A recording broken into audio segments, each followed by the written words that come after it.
Counselor Accents Podcast. Two school counselors who love their jobs. Oh, and they happen to have Southern accents too. Bless their hearts. I'm Laura Rankhorn. And I am Kim Crumbly. And together we are Counselor Accents. I'm sorry. Go ahead.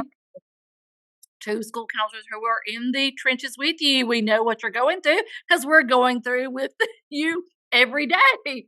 I'm not going to allow you to say anything. I'm on a sugar high. Well, and you won't stop. It is a constant sugar high because you just keep shoving it That's down. all I do. I'm going to have to seek professional help. And I know that, but it's going to have to be after Christmas. But Start now. Yeah, don't start now. it's just like, that's all I want is sugar. And I'm going to stop after Christmas. But we had a parent who brought, it was a grandparent who drove from quite a distance. His grandchildren go to our school and he lives probably 45 minutes away.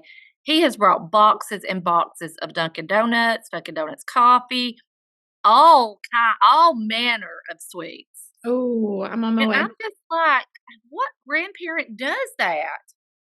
I need you to be respectful of me right now and know that I can't keep up with your fad diets.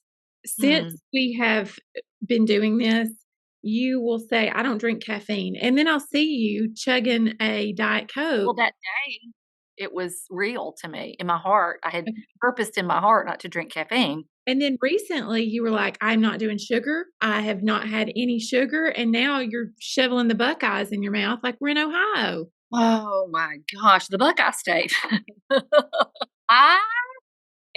I've got the Whopper bottom. I do have a Whopper bottom. I have the Whopper box of Whoppers. This is the biggest box that Whopper makes. And this also was a Christmas gift. It's like the Christmas gifts. Everybody knows how I am about sweets. So they just, it's a lose-lose. Yeah. Well, I'm just glad you're back on the wagon, the sugar wagon, because it makes sense. I have been lonely on the sugar wagon by myself. Yeah. So I'm really glad to have you back. Are you still on your boiled egg kick? That is for, I have my gallbladder out. Oh, here we go. There are only a few things that I can eat. And I'm not going into detail, but I have to eat something like a boiled egg first thing in the morning. It can't even be scrambled. It is like my digestive system knows the difference between a boiled egg and a scrambled egg. It's all scrambled once it gets in there. It doesn't know that. And so anyway. But you're still doing the boiled egg is what I'm asking. We're still on it. I'm not happy about it. I look for alternatives, but then I look for a bathroom, and that's more than I want to say. Oh, it is more than I want to hear. And let me just say, you look horrible. I'm just going to be straight up and honest with you. But you have reason. I mean, you're festive looking. You're festive. I tried. But I don't want to offend you by saying you look great because I know you want me to wallow in your pain. But last night you were at the ER and did not get home till 1:30 this morning. 2:30, please. 2:30, seriously? Yes. 2:30? Yes, 2:30. You're just on fumes right now. And if I may continue those fumes and garner more sympathy, I was awakened at 2:30 the day before. So in a 48-hour span, I guess that'd be 24 hours. That's 24 hours. From 2:30 to 2:30, I slept 10 minutes. I fell asleep for 10 minutes at the hospital. And so I was going on 10 minutes of sleep in a 24-hour span. Ooh. And you're at work today. Here I am. Yes. Oh. Anyway, but you will make up for it, I'm sure. You're going to go home and sleep. I am hoping that I won't wake up again until January. But anyway, the reason for the ER visit is VB, your daughter, had the flu. My 9-year-old. She has just had a round of bad things. She had the flu. And then with my diagnosing skills from... And mine. Yes. I felt like she had scarlet fever, which I'm like, is that even still a thing? Like, this isn't the 1800s, but is that a thing? She had, when you called me and said she has smallpox and bubaric Blueberry, Bought it. bubonic. Yes. I do think that those things Dysentery. have gone out of fashion, but Dysentery. Yeah, she's got it all. dysentery from the Civil War. Yeah.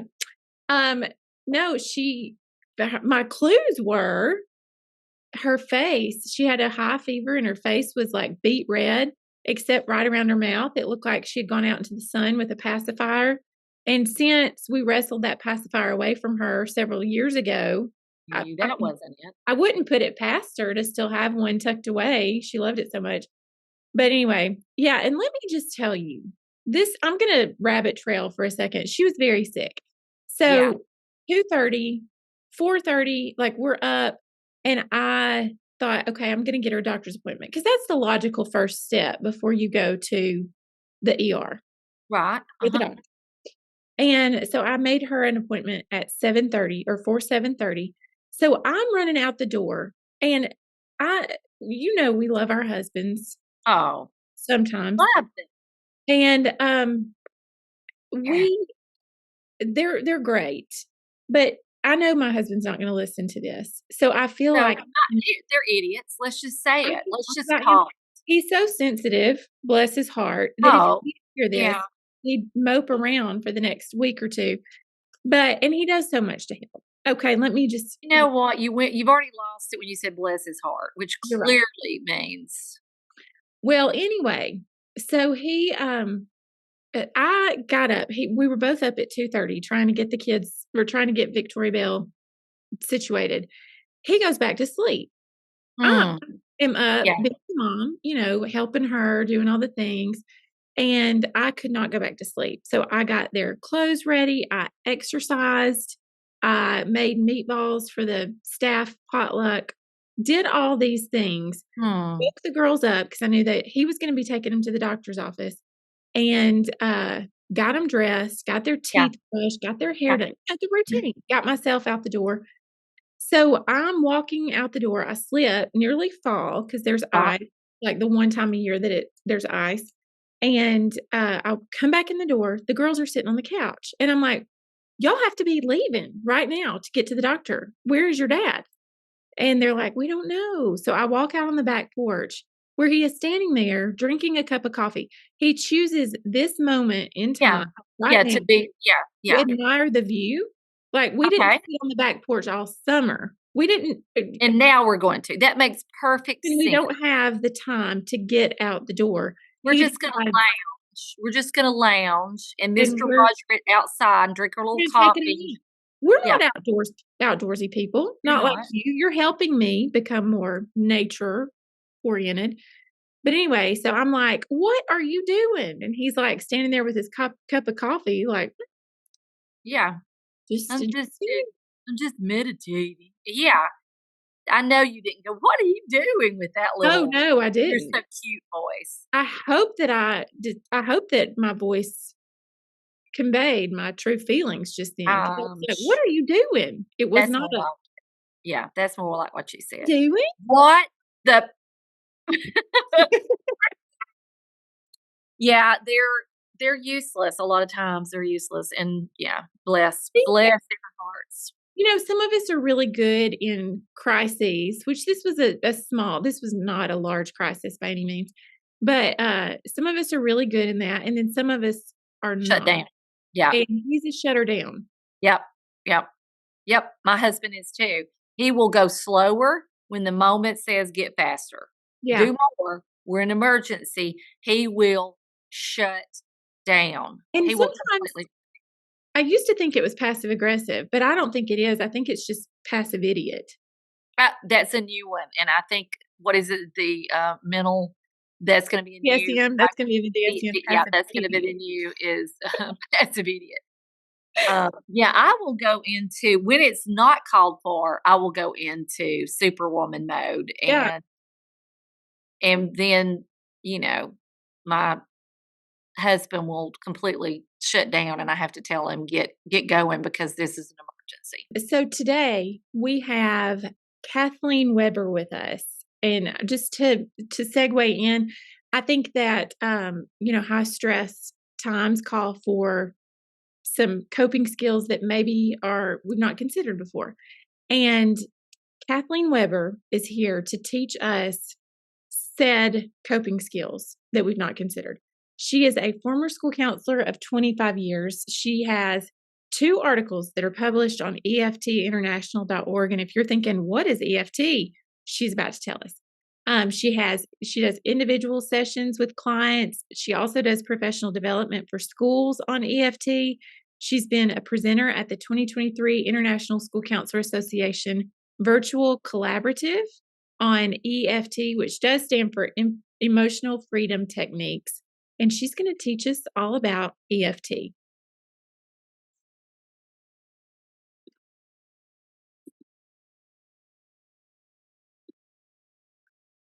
Kim, I'm so excited to have Kathleen Weber with us. She is an expert on so many things. She has accolades out the door. I mean, it's just like the list just keeps going. So I just feel very honored that she would join us today. As do I. I mean, we've got a celebrity, a rock star in the house. And bless her heart, I feel like we've given her the runaround because of sickness, and she's hung in there with us. And just like good Southerners, before we came on the air, we discussed all sicknesses. And it's never like flu or COVID. It's the flu. Yeah. And the COVID. Have y'all had the flu? We've got the flu going around. So she had to sit here going, what kind of hillbillies have I associated myself with? Which is not the first time we've been asked that. So no, not offensive. No, non-offensive. So Kathleen, thank you so much for joining us. And I had already told her that if we say anything stupid, then we can delete it. And she may be thinking, let's scrap the whole thing. So not at all. So Kathleen, we've got your list of everything that you've done. What would you like our listeners to know about you? Oh my goodness. It's such a big question. I would like your listeners to know that my background is in school counseling, that I worked in schools for 25 years. And as a school counselor, I worked with all different grade levels, mostly with middle school. So I focused primarily on grades 5 through 8. And that, quite honestly, through my years of experience and all of us trying to do our best to help and support our students, that it wasn't until I learned how to use emotional freedom techniques that I felt like I was helping my students to heal rather than simply putting a Band-Aid on an issue. And sometimes a Band-Aid is really all we can do as a school counselor, and that's really appropriate for our role. However, there were ways that I could use EFT to support my students in ways that I had never been able to support them before. And looking back, I honestly don't even know how I did the job without having these tools in my toolbox. So I just want to spread the word. I'm so passionate about using these techniques and sharing the wonderful benefits of using them, not only for students, but for our own well-being as well. It just changed my life, really. Well, I'm excited. That is if that doesn't get you motivated, your wood's wet, as my former pastor used to say. So that really is just a really exciting intro. And when you say I couldn't do it without it, that lets me know this is going to be some good rubber meets the road things that we can use. Oh, that's exciting. So I say this sometimes, but talk to us like we're 5 and explain what EFT is. Let's just get that groundwork laid. Absolutely. So EFT stands for Emotional Freedom Techniques, plural. There are 48 different techniques to use, and they all start with acupressure tapping. So we are working with the body's meridian system. And I know sometimes when people hear that, they think, oh boy, roll their eyes, but the meridian system has been around for thousands of years. There is research that has been replicated to prove its existence. And so we are tapping on particular acupressure points that send a calming signal to the fight or flight center of the brain. So, those times when you are worked up, you're anxious, you cannot talk yourself out of the feeling that you have. This is one of the many benefits of using EFT is that we can communicate with that fight or flight center of the brain to calm down that response. So you don't have to talk yourself out of anything. We're really using the body's system and working with the body to help regulate those emotions. I'm taking notes. I That am was like too. already, I just, when you said communicate with that fight or flight part of the brain. So, talk, I can't wait to get into this. I have other questions, but I want to know exactly, like, are you going to tell us some of these techniques? Because I could use them like Yes. right now. Yes. Yeah, absolutely. I will walk you through where the points are. And there are, like I said, 48 different techniques. I'll share with you some simple ones that can be used for regulation. So there are regulation tools that can help calm those big emotions in the moment. And that those are really the simplest tools to use. And then moving beyond that, we run into clinical EFT, which is what the research has shown to be effective with EFT. So these are techniques that are used, and this is what I found to be so helpful with my students and for myself when something happens. Say you think of something that happened last week at work that you're like, oh, I wish I hadn't said that, or whatever it might be, that you still have an emotional response to it.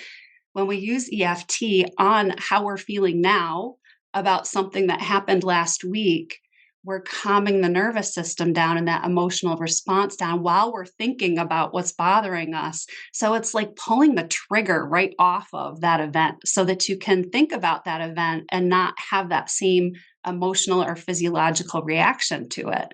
So that to me is the real power of using clinical EFT. And then there are also trauma techniques that can be used, but I certainly won't be going into that today. How did you get started? Like, what was your, I guess, the thing that made you so passionate about this? Was it a program, or I mean, something you went to, a professional development, or? It was really a personal experience. I was struggling horribly with chronic Lyme disease and ended up missing almost 2 years of school because I was so Mm. fatigued Mhm. and just so many symptoms, too many to really get into. And I worked with a functional medicine doctor who helped me tremendously, but that fatigue was just hanging on. And I might feel better some days and I would look completely fine. And then all of a sudden, it was like the floor was ripped out from underneath me and I needed to rest. I needed a nap. Like I couldn't think straight. The brain fog was just very difficult to manage. And so he referred me to he called her an energy practitioner, and I really had no idea what that was at the time. But she's the one who taught me how to use EFT. And what I found in working with her, even after a month or so, I noticed that my energy felt different. Instead of having to sit on the floor and fold laundry, now all of a sudden I could stand. And just so gradually as I continued to work with her, and it was really focusing on the emotional struggles around being chronically ill. And it can be extremely isolating and it can highlight areas of your life that maybe you ignored before. You know, certain issue relationships and things that you could just kind of bypass. But when you're ill and you can't move and you're just kind of stuck, these things really come to the forefront. So I worked a lot on healing some of those beliefs that I had and working on some of those really challenging emotions. And one of the things that surfaced for me was that I had a very hard time sitting still. My body needed to rest, and I was not allowing myself to close my eyes during the day. I was not listening to what my body was saying. Because what does that mean about me? If I close my eyes, then I've given up. I've given in. I'm not going to let this beat me, kind of thing. And so really working on those beliefs that were getting in my way of taking care of myself was such a huge part of my healing, and learning how to use these techniques for myself. That's I say this all the time. I have an Instagram page. I have a Favorite Things Friday because I have so many favorite things about EFT. So I share something different every week. And so one of my favorite things is that once you learn how to use EFT, you can use it for yourself. You have a tool that you can access when your emotions are getting big, when you don't know what else to do, just to support yourself in that moment, to help process those emotions and help yourself feel better. It's just really a tremendous tool to have access to. So let's talk about using EFT in schools. Tell us a little bit about that. What are your thoughts on using it in school, and do you have some success stories? Pretty much every time I used it was a success story. Good. Um, I loved using EFT in a school setting. In fact, I am so passionate about it that is my mission, is to bring EFT into classrooms, to school counselors, because of how effective and safe these tools are. So, yeah, I loved using it with students. And I think at first I was a little nervous about talking to students, like, hey, we're going to try this weird tapping thing and just see how it works. But because part of our role is building rapport, trust, safety with the students. And so if I felt like students trusted me and I could say, hey, this is what I use, this is what I turn to when I'm really struggling, I would love to share this with you if you're open to it. So it was always just an invitation. I never, just like with anything, we're never going to force anything on a student in terms of a technique or try something. So, most of the time students wanted to try it. And when they did try it, they wanted to use it again because they felt how effective it was. So, I would do a little demonstration for them before they even, before we got into using the techniques for them. I would just maybe use it myself as an example and walk through that so they could see it, and then they could make a decision about whether to move forward with it or not. And every time I used it, it would be probably roughly 15 to 20 minutes of using the technique, and things would just clear up for them. So, for example, this was a fifth grade student who I saw, and she had her hoodie zipped all the way up to her neck when she came in, and she was distracted in class because she had her very favorite t-shirt on with like sparkles and unicorn and bright colors. And she was so embarrassed to take her sweatshirt off because she thought kids were going to pick on her. And so this is what she's thinking about rather than focusing on what she needs to in class. So we used EFT on the emotions she was feeling. Even though I feel embarrassed, just thinking about walking into class with my sweatshirt off, kids are going to say mean things to me. They're going to make fun of me. And this is how I'm feeling right now. And so we're really acknowledging how the student is feeling in the moment. And we're using the tapping to help regulate those feelings as she's talking about them. And then we go to the other points and we just focus on the emotion, feeling embarrassed, feeling embarrassed, feeling embarrassed, feeling embarrassed as I'm tapping on the other points. And so I walk them through it. And then afterwards, we check back in, and we're always assessing, how big was that embarrassment, 0 to 10 before, and then we're checking afterwards. So we're continually kind of working through those new thoughts that come up or new ideas that come up around why she might feel embarrassed until we get that down to a 0 or as close to 0 as possible. So, I think prior to using EFT, I could help a student feel better in my office, like you're just meeting them where they are. You're giving an opportunity for them to share how they're feeling. You're validating, listening. But the real difference from my perspective is what happened outside of my office. So when she left, she still had her hoodie on. And I thought, okay, I'm just going to give it a little bit of time, because even when we're using tapping and working with the meridian system, it continues to process and integrate even after we're done. By the time we got to lunch, I walked into the cafeteria and there she was with her hoodie wrapped around her waist, huge smile on her face, came running over to me. Mrs. Weber, I'm so excited. My friend gave me a compliment about my t-shirt. Like, she was just so excited about it. I know this is a really simple example, but to me, it's always about what happens outside of my office that shows that this technique had a difference for her. Um, just another story. I had a student who, she typically did well in school, but she was really struggling with content. And I think this was the first time that she really started to struggle in school, and was, just not feeling great about her grades and her report card. And so we looked at her report card together, and whatever emotions were coming up for her, that's what we used EFT on. Just looking at the report card, this is how I'm feeling. I'm never going to get it. We start to get that fixed mindset coming into the tapping, what they're acknowledging. And as we did the tapping, her fixed mindset shifted, because we calmed down the emotional response and we re-engaged that thinking part of her brain, that logical part of her brain. So now all of a sudden she's saying, you know what, I think if I just ask for help, I think I'll get it. She would not have said that before. She wasn't ready to say that before. But when we calmed down that emotional response and re-engaged the thinking part of the brain, that's what naturally happened. A cognitive shift happened without forcing it, without trying to reframe it, without trying to, tell her, well, hey, can you think about it this way? She did that all on her own.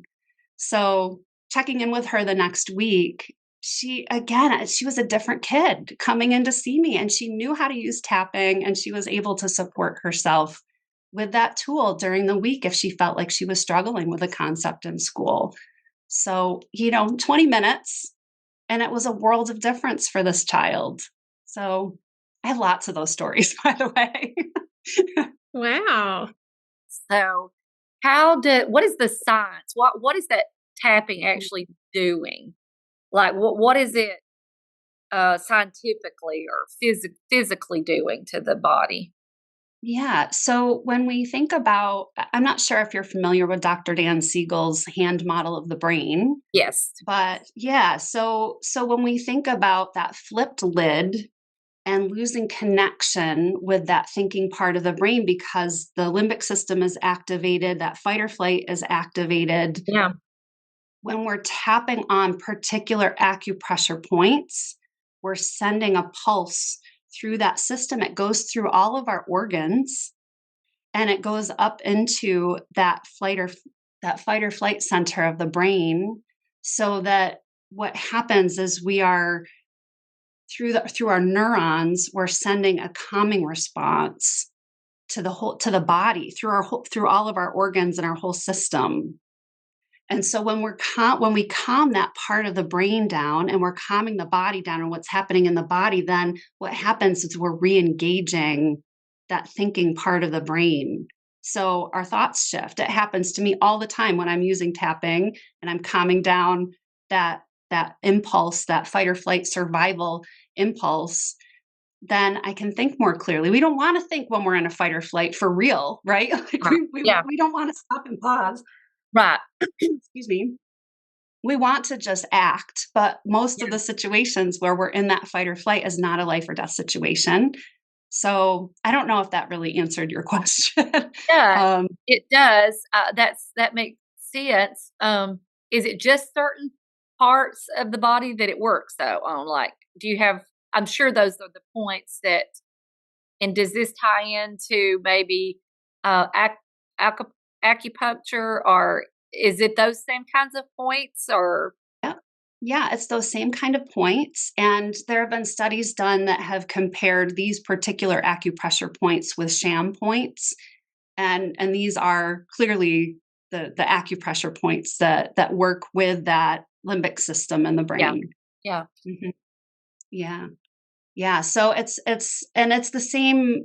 system as acupuncture uses. We're just not using needles. We're using our fingers, just Which tapping or would not bode well. Would not bode right. I agree. I'm with you on that one. Well, so can you walk us through an EFT exercise? Sure. Yeah, we're going to start just by finding the point. So we're going to start right on the top of the head. So not back on the crown, but really on the center on the top. So just hold that point for a moment. And then we are going to go down the face and the upper body. So we'll go to right where the eyebrows start towards the bridge of the nose. And you can use one here, like the right side or the left side or both. It does not matter, but it's right on your eyebrow, right where your eyebrow starts in the center. Do I need to be thinking about an embarrassing moment or something You that don't need to think about anything right now. Okay. At this point, we're just locating the points. And then we go to the bone on the side of the eye. That's the next point. So it's not the temple, it's really the bone on the side of the eye. And then we go to the bones under the eye, like right under the pupil. The next point is under the nose. And then we go to the crease in the chin. We have two more points. The next one is the collarbone. So where your clavicle bones are towards the center, if you go down and out about an inch, you'll feel maybe a softer spot there. That's the collarbone point. Some people, this is my favorite spot. It just feels the best to me. But and you might find that there's a different spot that feels better for you, which is completely fine. Again, you can do both hands or one or the other. Some people just pat across, like where a bow tie would be, and that's perfectly acceptable as well. And then the last point is under the arm on your side, about 4 inches under your armpit, right on the side where your ribs are.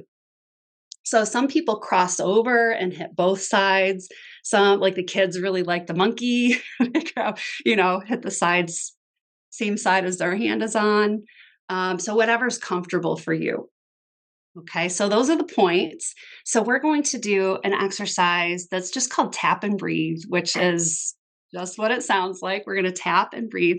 So I'm just going to invite you at each point to inhale at a comfortable rate. So comfortable breath in and out at each point. So we're going to start just gently tapping on the top of the head and just inhale the comfortable breath and exhale. We're not trying to change the breath at all. We're just breathing at a comfortable pace. And then we move to the eyebrow point. Again, one hand or the other. A comfortable breath in and out here.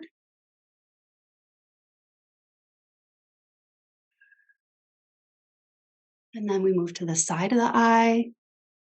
Again, inhale and exhale here.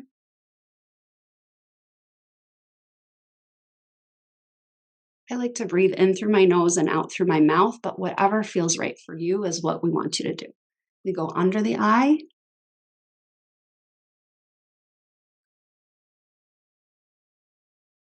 Under the nose. Usually by the time I get down here, I start to notice that my breathing changes all on its own. Feels a little bit deeper to me.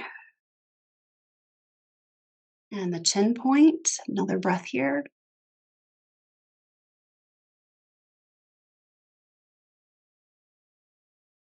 And the collarbone.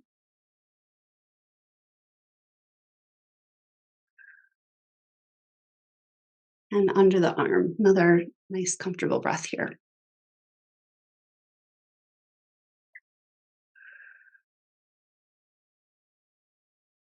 Yeah, I notice for myself that because I get really excited to talk about EFT. So when I do this technique, I find that it just calms me a little bit. I feel like my breath is a little deeper. So I'm not sure if you experienced anything. I would love to I've got a hear. little tingly all over. Like, do you feel tingly from where tapped? And so you kind of have that sensation. But I just was thinking about my students when they're in the middle of a panic attack. I can see how this would be a technique that for those students who are having those, you're in the moment of I am, they think they're dying when they're having a panic attack. Right.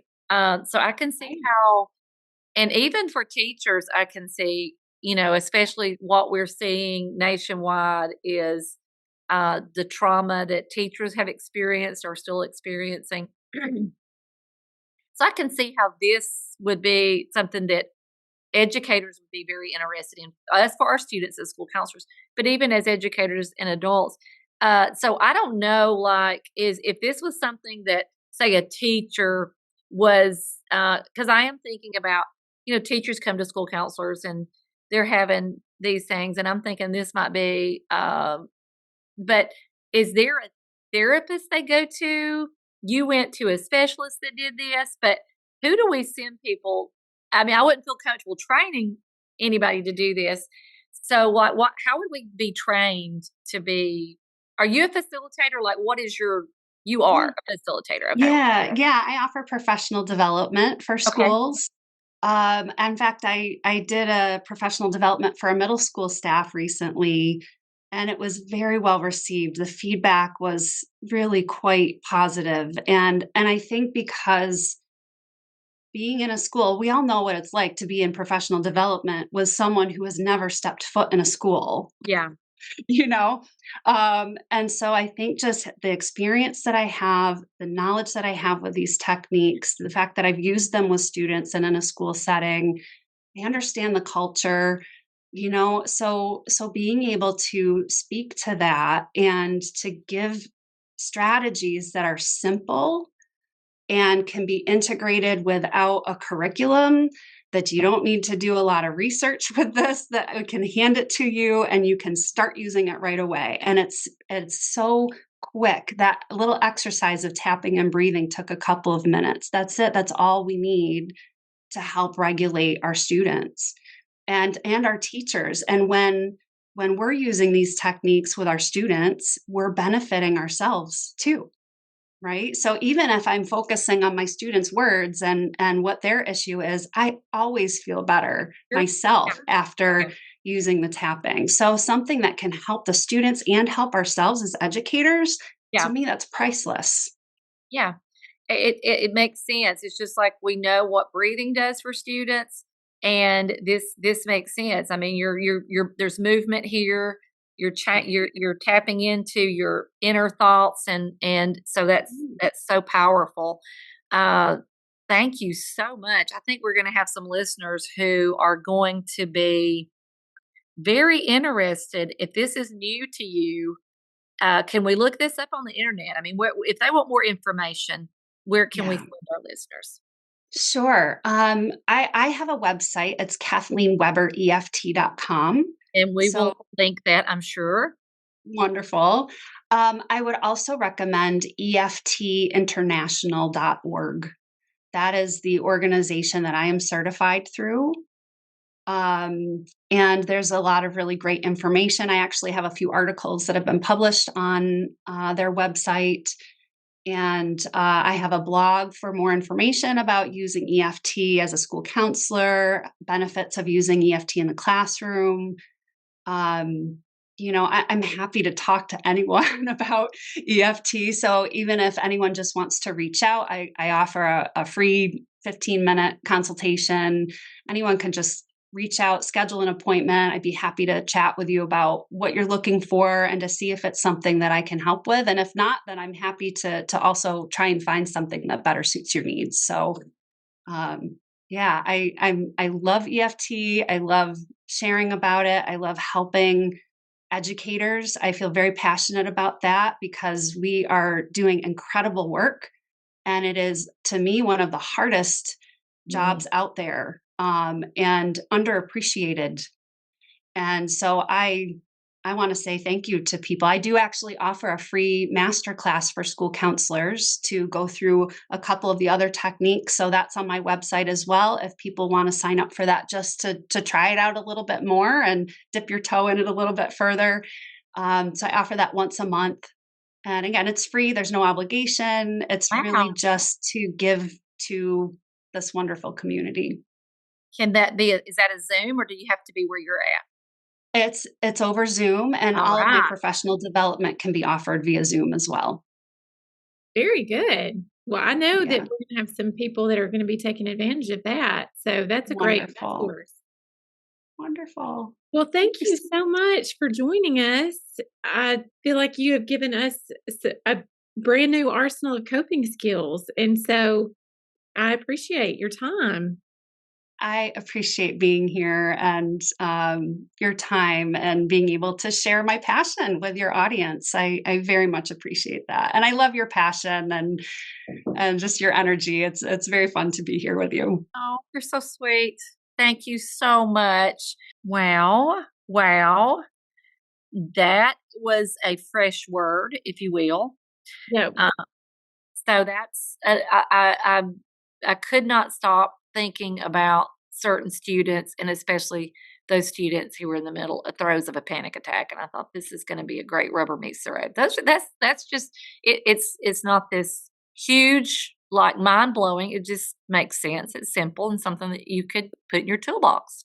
Yeah, I love that because we are looking for it's once we stopped recording, we were talking to Kathleen and I said, I've got students that come in and they'll ask for, I just need a stress ball, or I give those, oh gosh, what are they called? The textured pieces of like sticky or whatever. Yeah. It's almost like Velcro and they can stick them on their notebook.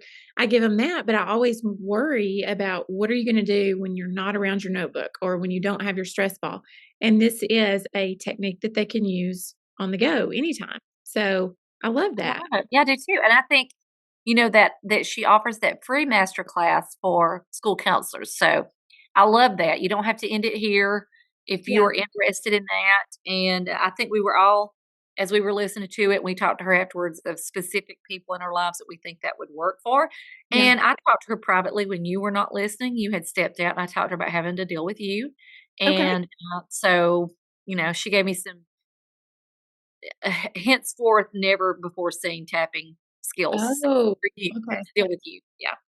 Well, I just hate that she revealed I already was tapping. I had already discovered this. And now that You discovered EFT. You called it something else. I called it EFC. And it's a copyright violation. Coping, EFCA. Yeah. So I mean, we'll go with EFT. That's fine. But I just hate that now you're going to know when I'm stressed around you. I When didn't I know start what tapping my clavicles, you're going to know. I will break my clavicle around you. So I'm going to have to come up with something else. But yes, that was so. I hope that our listeners gained something new and check out either the EFTinternational.org or check in with her site and look into this. Very good. So we do have our Behavior Detour conference coming up, and so be talking to your administrator, get your school staff to join. We've had school systems contact us because they want all of their teachers and faculty members to gain knowledge that will help with these behaviors that we're seeing in schools. So if that is you, if you think your school system is interested, just let us know and we will accommodate you. You can also find us on Facebook. You can purchase our book, Growing Your Program for School Counselors. We also have a new children's book called Hygiene, and that's hygiene as in the greeting. So don't Google the word hygiene, Google the greeting. Hygiene. Like us on Facebook, follow us on Instagram. Anything else you want to say, Kim? All the things, but we're really excited about this behavior conference. So we want that if you're listening to this in time to get the early bird, but even if it's not the early bird, the price is amazing for some of the amazing speakers that we're going to have, Brian Perlman, Justin Chastain, and many others. So check it out. Very good. Okay.